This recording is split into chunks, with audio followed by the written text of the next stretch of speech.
철학자 중에서요, 죽음을 통해 인간 존재를 이해하려고 한 대표적인 인물 중 한 명이 아마도 독일의 철학자인 마르틴 하이데거가 아닐까 싶습니다. 그는 그의 대표작인 존재와 시간에서요, 인간을 가리켜 이렇게 말합니다. 인간은 죽음을 향한 존재이다. 맞는 말이죠. 그러나 하이데거에게 이 말은 단순히 우리 모두가 언젠가는 다 죽는다는 운명적인 진술이 아닙니다. 그는 책에서 죽음을 향한 존재란 죽음이 지금 이 순간에도 우리 존재를 규정한다는 뜻입니다.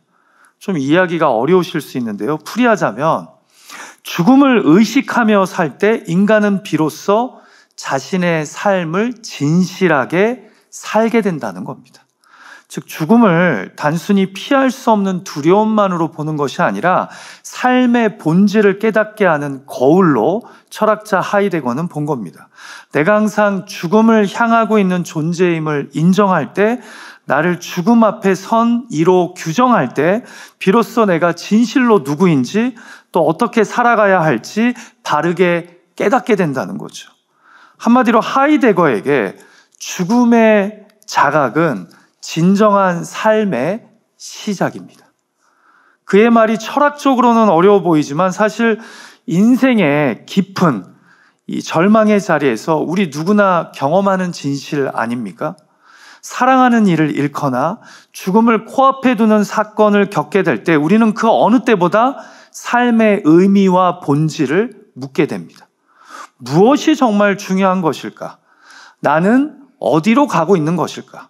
그리고 하나님은 어디에 계시는가? 이처럼 죽음은요, 우리 인간이 평상시에는 고민하지 않던, 무시하던 진지한 질문들 안으로 우리를 끌어들이는 힘이 있습니다. 그래서 우리가 죽음을 마주할 때 비로소 무엇이 정말 중요한가를 묻고 깨닫게 된다는 거죠. 저는 오늘 본문에서요, 가족의 죽음 앞에 믿음이란 무엇인지를 진지하게 깨닫게 되는 한 성경 인물을 발견하게 됩니다. 바로 마르다입니다. 그는 사랑하는 오라버니 나사로의 죽음 앞에서 이전에 경험해보지 못한 깊은 절망을 마주합니다. 하지만 놀랍게도 그 절망의 한가운데에서 새로운 믿음의 눈이 열립니다. 죽음이 결코 끝이 아니라 오히려 예수님에 대해 그리고 자신과 믿음에 대해 새롭게 깨닫는 시작이 되었다는 거죠. 그래서 이전에는 알지 못했던 믿음을 가지고 예수님을 향해 한 걸음 한 걸음 나아갑니다. 실로 사랑하는 가족의 죽음이 그리고 이것이 가져온 절망이 그녀에게 인생의 의미와 목적뿐만 아니라 믿음이 무엇인지를 깨닫게 하는 문이 되었다라는 거죠. 나는 누구이며 주님은 어떤 분인지 그리고 나는 이 세상을 어떤 믿음으로 살아가야 하는지를요. 자, 나사로의 죽음 앞에 마르다는 어떻게 한 걸음 한 걸음 예수님 앞으로 나아갑니까? 예수님과 그녀의 대화를 통해 우리는 믿음에 대해 무엇을 배우게 됩니까? 기도하고 소망하기는 오늘 말씀을 통해 그녀의 믿음이 우리의 믿음이 되고 그녀를 향한 주님의 음성이 우리를 향한 음성이 되기를 간절히 소망합니다. 자, 우리가 오늘 말씀에서 발견하게 되는 믿음은 어떤 믿음일까요? 첫 번째로 늦어도 괜찮다라는 겁니다. 늦어도 괜찮다. 우리가 잘 알다시피 예수님이 중환병에 걸려서요, 나사로를 살리시기 위해 베다니에 도착하셨을 때 나사로는 이미 죽었습니다. 성경은 예수님이 나사로가 무덤에 있은 지 이미 4일이 지난 후에 오셨다라고 기록합니다. 늦은 거죠. 그래서 오늘 본문에서도 마르다가 예수님이 오셨다는 이야기를 듣고 밖에 나와 맞이하면서 제일 먼저 이렇게 말합니다. 같이 한번 읽어볼까요? 시작. 마르다가 예수께 여짜오되 주께서 여기 계셨더라면 내 오라버니가 죽지 아니하였겠나이다. 예수님이 조금이라도 일찍 이곳에 오셨더라면 내 오라버니가 죽지 않았을 거라는 겁니다. 여러분, 믿음이 있기는 있어요. 왜냐하면 예수님이 내 오라버니가 위독했을 때 오셨더라면 살아날 수 있을 거라고 믿었기 때문이죠. 하지만 또 곰곰이 생각해 보면 믿음이 없는 거예요. 왜냐? 이것을 풀이하자면 예수님도 죽음은 어떻게 하실 수 없다는 의미가 담긴 고백이기 때문입니다. 그러니까 죽기 전에 오셨어야 했는데 죽은 다음에 오시면 어쩔 수 없는 거랍니다. 이미 too late, 늦었다라는 거죠. 여러분, 우리도 이런 마음을 갖고 신앙생활 할 때가 있습니다. 하나님을 인간처럼 시간의 제한을 받는 존재로 가두는 마음 말입니다. 그래서 하나님을 제안합니다. 왜 이제 오셨냐고. 이제 이건 하나님도 어떻게 하실 수 없다고. 곰곰이 생각해 보면 웃긴 말이지만 우리가 이렇게 전지전능하신 하나님의 능력을 시공간을 초월하는 주님의 권세를 제한할 때가 의외로 많다라는 거죠. 그러나 예상한 대로 우리 주님의 생각과 계획은 달랐습니다. 성경은 예수님이 의도적으로 위급한 소식을 듣고도 계시던 곳에 이틀을 더 유하셨음을 앞서 우리에게 알려줍니다. 그리고는 11절에서 그가 죽었다는 말씀을 하신 후에 움직이셨다고 알려줍니다. 그러니까 어떻게 보면 예수님은요, 나사로가 확실하게 죽기를 기다리신 겁니다. 사람들이 그의 장례를 치르고 그를 무덤에 넣어둘 때까지 기다렸다라는 거죠. 그리고 본문의 이야기를 시작하면서 사실 요한복음은 11장 4절에서 그 이유에 대한 힌트를 미리 줬습니다. 같이 11장 4절 말씀 읽어볼까요? 시작.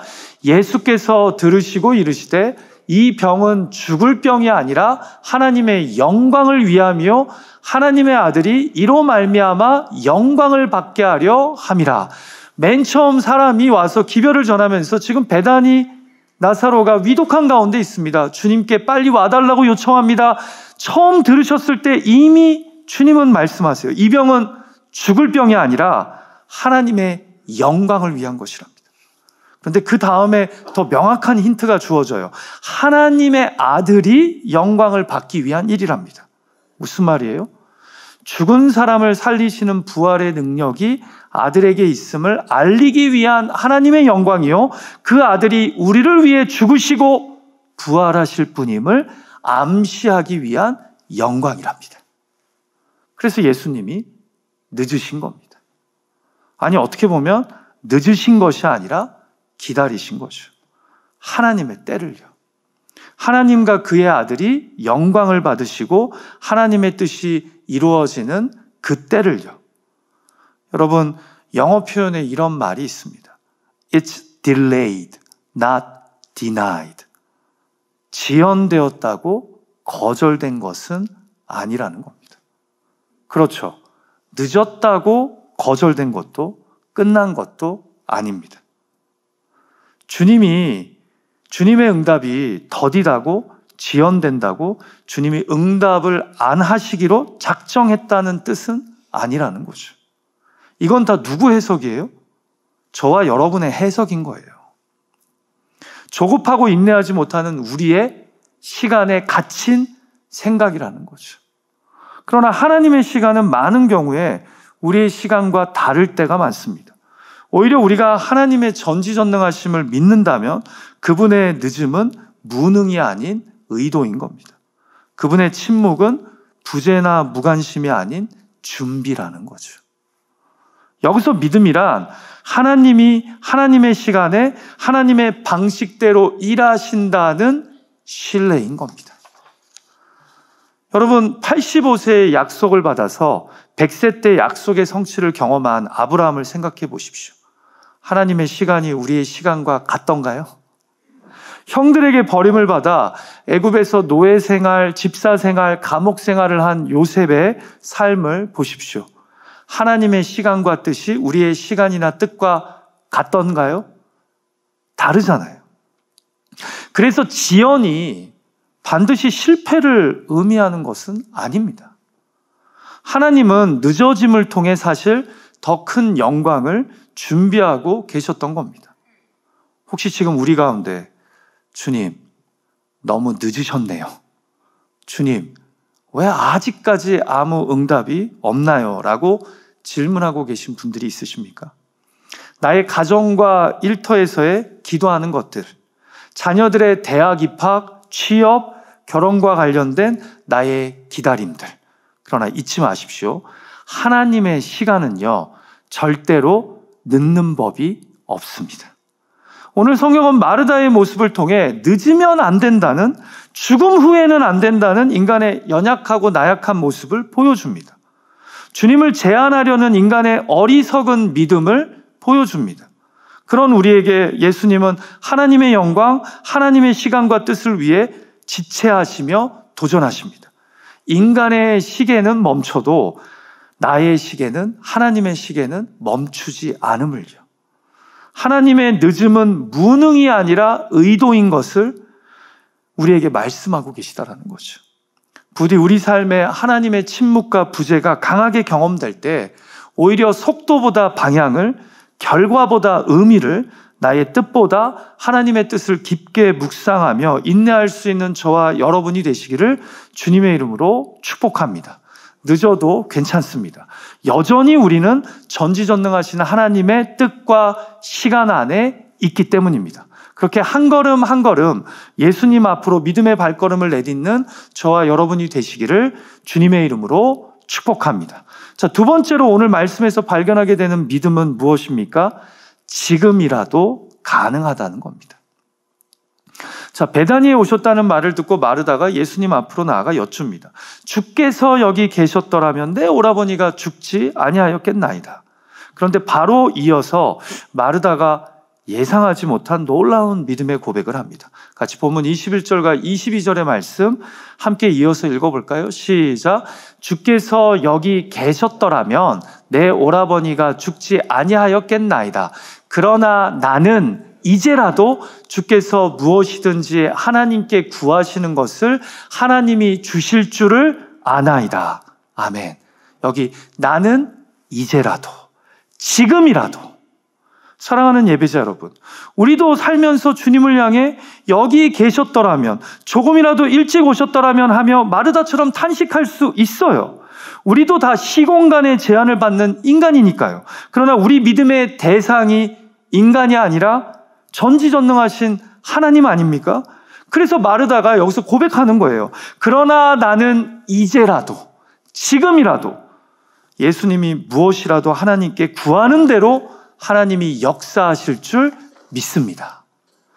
이 지금이라도의 믿음이 오늘 본문에서 매우 중요하다는 거죠. 여러분, 저는 여기서 마르다가요, 솔직하게 늦었다는 현실과 지금이라도라는 믿음 사이에 서 있음을 발견하게 돼요. 21절과 22절의 상반된 고백이 여러분이 보기에는 모순으로 보이실지 모르겠어요. 그러나 저는 이것이 우리 믿음의 솔직한 모습이라고 생각합니다. 우리 모두는 늦었다와 이제라도의 사이에서 믿음의 갈등과 연단을 경험하기 때문입니다. 이런 가운데서 예수님께 한 걸음 한 걸음 나아가는 결단은 결국 지금이라도, 이제라도 주님이 역사하시려면 역사하실 줄 믿는다는 겁니다. 사랑하는 예배자 여러분, 믿음이란 과거를 돌아보며 후회하는 것이 아니라 지금, 오늘 여기서 역사하실 주님을 바라보는 것인 줄 믿습니다. 중국 속담에 이런 말이 있다고 해요. 나무를 심기 가장 좋은 때는 20년 전이다. 두 번째로 좋은 때는 바로 지금이다. 무슨 말이에요? 기회를 놓쳤다고 생각해도 지금이 두 번째로 베스트인 시기임을 잊지 말고 지금이라도 행동하라는 거죠. 지금이라도 믿음을 발휘하라는 거죠. 지금이라도 주님께 구하라는 거죠. 어떻게 보면 믿음이란 no longer가 아니라 not yet을 고백하는 것입니다. 더 이상 아니다가 아니라 아직 아니다라고 고백하는 것이 참 믿음이라는 거죠. 그래서 믿음은 계속해서 바라고 갈망합니다. 바디메오처럼 더 크게, 가나안 여인처럼 침묵과 거절에도 믿음으로 반응하는 겁니다. 여러분, 사탄마귀가 우리를 흔들고 유혹할 때요, 자주 사용하는 방법은 자꾸 연약한 나, 그리고 나를 힘들게 하는 주변 상황에 내 시선을 집중시킵니다. 내 시선이 자꾸 연약하고 부족한 나, 그리고 나를 힘들게 하는 상황에만 몰입하면 그 사탄마귀가 우리를 지금 유혹하고 있는 거예요. 그래서 나를 보면 볼수록, 그리고 나를 둘러싼 상황을 생각하면 할수록 나는 아무것도 할 수 없다는 절망감에 빠지게 되죠. 그러면서 자연스럽게 과거를 불러내며 후회하는 말들을 하게 합니다. 그때 이렇게 했으면 이렇게 되지 않았을 텐데, 그때 이렇게 했었으면 이런 상황이 처하지 않았을 텐데. 그런데 성경 말씀은요, 항상 우리로 나를 보지 않고 주 예수를 바라보게 만듭니다. 능력 없는 내가 아닌 능력 있으신 주님을, 절망하게 하는 환경이 아닌 주님이 역사하실 미래를 꿈꾸게 합니다. 그게 하나님 말씀의 능력이에요. 그래서 나로 다시 지금이라도 주님이 역사하시면 내가 새로워질 수 있음을, 이 문제가 해결될 것을 믿고 소망하게 만듭니다. 여러분, 베드로가 주님을 바라봤을 때 갈릴리 호숫가 위를 걸었는데 거친 풍랑을 보자 물에 빠져버립니다. 믿음은 나를 둘러싼 환경을 보는 것이 아니라 그 환경을 바꾸실 수 있는 주님을 바라보는 것이라는 거죠. 물 위를 걸을 수 없는 내가 아닌 걷게 하실 수 있는 주님을 바라보는 겁니다. 그래서 마르다가 늦었습니다 라고 고백했지만 지금이라도 주님이 하나님께 구하시면 하나님께서 그 어떤 일이라도 이루실 줄 믿습니다 라는 지금이라도의 믿음으로 반응한 것이라는 거죠. 제가 영어 표현 중에 좋아하는 표현이 있어요. It's never too late. It's never too late. 지금이라도 주님을 다시 붙잡으십시오. 지금이라도 주님께 다시 구하십시오. 지금이라도 주님의 도우심을 포기하지 말고 바라보십시오. 마르다가 주께서 여기 계셨더라면이라고 연약한 인간의 모습을 보이지만 동시에 이제라도 주께서 구하시면 하나님이 들어주실 줄 믿는다는 겨자씨만한 작고 연약한 믿음을 발휘합니다. 그리고 주님은 그녀의 믿음대로 이제라도 역사하십니다. 그 믿음의 간증이 우리의 삶에서도 경험되기를 주님의 이름으로 축복합니다. 자, 마지막 세 번째로 우리가 본문에서 발견하게 되는 한 걸음 한 걸음 예수님 앞으로 나아가는 믿음은 어떤 믿음입니까? 우리는 오늘 말씀에서 어떤 믿음을 발견하게 됩니까? 바로 부활이면 충분하다입니다. 자, 첫 번째가 뭐였었죠? 늦어도 괜찮다. 두 번째는 지금이라도 가능하다. 세 번째는 부활이면 충분하다. 어떻게 한 주 동안 기억하실 수 있겠어요? 없겠어요? 이렇게 믿음이 없으십니까? 기억할 수 있다라고 스스로에게 자신 있게 얘기하셔야죠. 자, 예수님이 마르다의 지금이라도의 믿음을 보시고 어떻게 반응하십니까? 먼저 23절에서요. 내 오라버니가 다시 살아날 것이라고 말씀합니다. 그 겨자씨만한 늦었잖아요 라고 말한 믿음 다음에 그래도 지금이라도 라고 하는 고백을 주님이 기쁘게 받으신 거예요. 그런데 예수님이 네 오라버니가 다시 살아날 거라고 이야기하자 마르다가요 어설픈 대답을 합니다. 같이 24절 말씀 읽어볼까요? 시작. 마르다가 이르되 마지막 날 부활 때에는 다시 살아날 줄을 내가 아나이다. 이 말씀 그대로 두세요. 지금이라도의 믿음으로 반응한 마르다가 다시 죽음이라는 깊은 절망 앞에 고개를 숙이는 듯 보입니다. 그래서 하는 말이 제 오라버니가 다시 살 거를 믿는데 지금 말고 마지막 부활의 때에는 내 오라버니가 다시 살 것을 믿는다고 고백합니다. 여러분, 저는 여기서 마르다의 이 믿음을 현실적인 믿음 또는 교리적인 믿음이라고 표현하고 싶습니다. 자, 믿음이 아예 없는 것은 아니에요. 그런데 매우 현실적인 겁니다. 예를 들면 이런 거예요. 암으로 투병 중인 분의 병실을 찾아가서 기도합니다. 기도하면서 주님, 지금이라도 우리 주님이 낫게 해주시면 암세포가 떠나갈 줄 믿습니다. 지금이라도 예수 이름으로 명하노니 암세포는 떠나갈지어다 라고 믿음의 선포를 하며 기도해요. 근데 그러다가 마지막 기도 부분에 그러나 우리 주님이 가장 좋은 길로, 최선의 길로 인도하실 줄 믿습니다. 주님이 혹시나 데려가셔도 우리에게는 천국이 있음을 믿습니다 하면서 지금 발을 뒤로 빼고 있는 거예요. 자, 이 기도가 틀린 기도는 아니에요. 저도 이렇게 환우를 위해 기도할 때 있어요. 그러나 기도자의 마음의 중심은 하나님이 아시겠죠.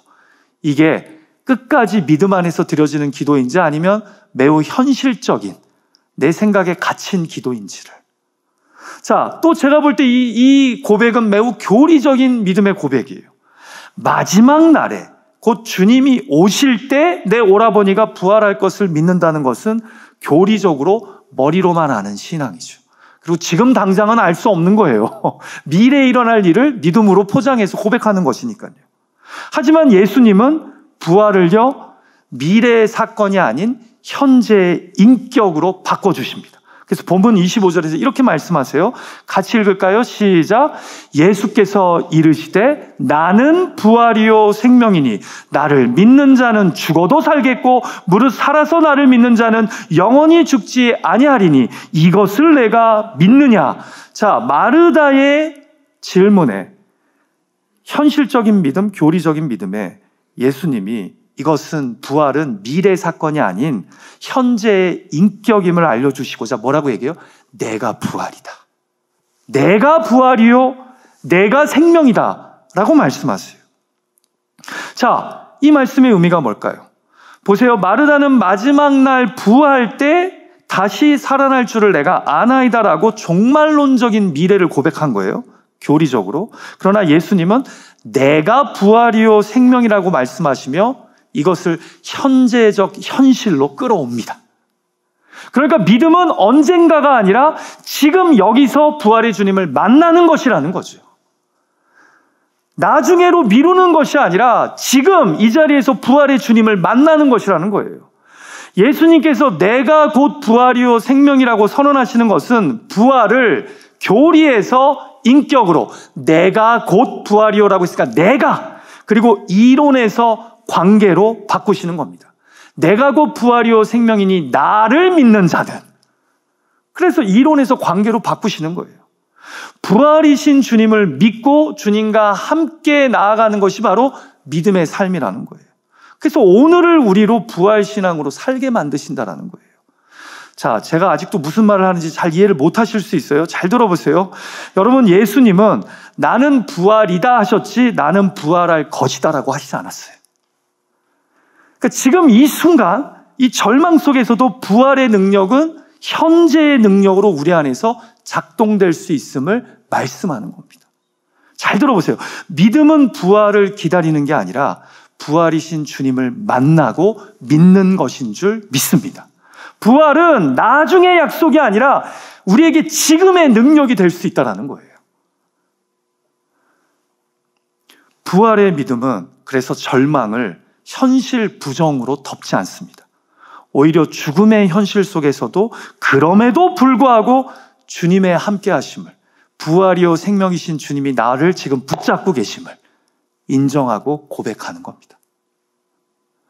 부활은 실패의 끝에서 다시 시작하게 만드는 하나님의 현재적 손길이 된다는 거예요.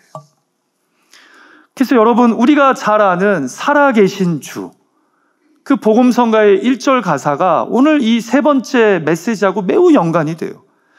가사가 이렇게 되죠. 주 하나님 독생자 예수 날 위하여 오시었네. 내 모든 죄 사하시고 죽음에서 부활하신 나의 구세주.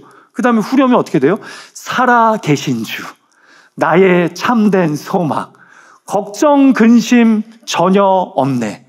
사랑의 주 내 갈 길 인도하니 내 모든 삶의 기쁨 늘 충만하네. 여기서 이 살아계신 주 나의 참된 소망은 십자가에 달려 죽으시고 부활하신 예수님이라는 거죠.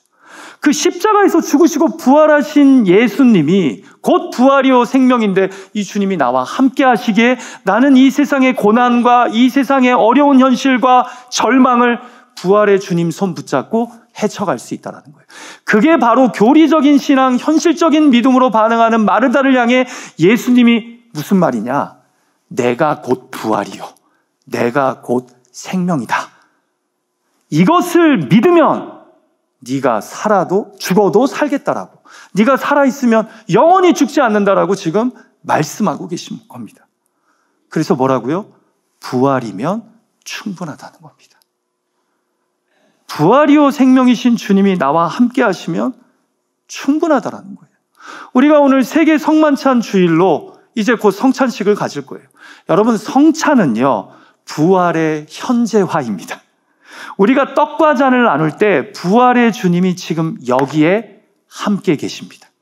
성찬은 언젠가의 소망이 아니라 지금도 우리 안에 살아계신 부활하신 주님과의 연합이라는 거죠. 그분의 찢기신 몸과 흘리신 보혈을 먹고 마심으로 부활에서 살아계신 주님이 오늘도 우리의 만만치 않은 삶 가운데 부활이요 생명으로 함께하고 계심을 경험하는 겁니다. 부디 우리의 믿음의 여정 앞에 이렇게 마르다와 같은 한 걸음 한 걸음 믿음으로 나아가는 은혜와 또한 인도하심이 있기를 주님의 이름으로 축복합니다. 잊지 마십시오. 늦어도 괜찮습니다. 지금이라도 가능합니다. 부활이면 충분합니다. 같이 기도하죠.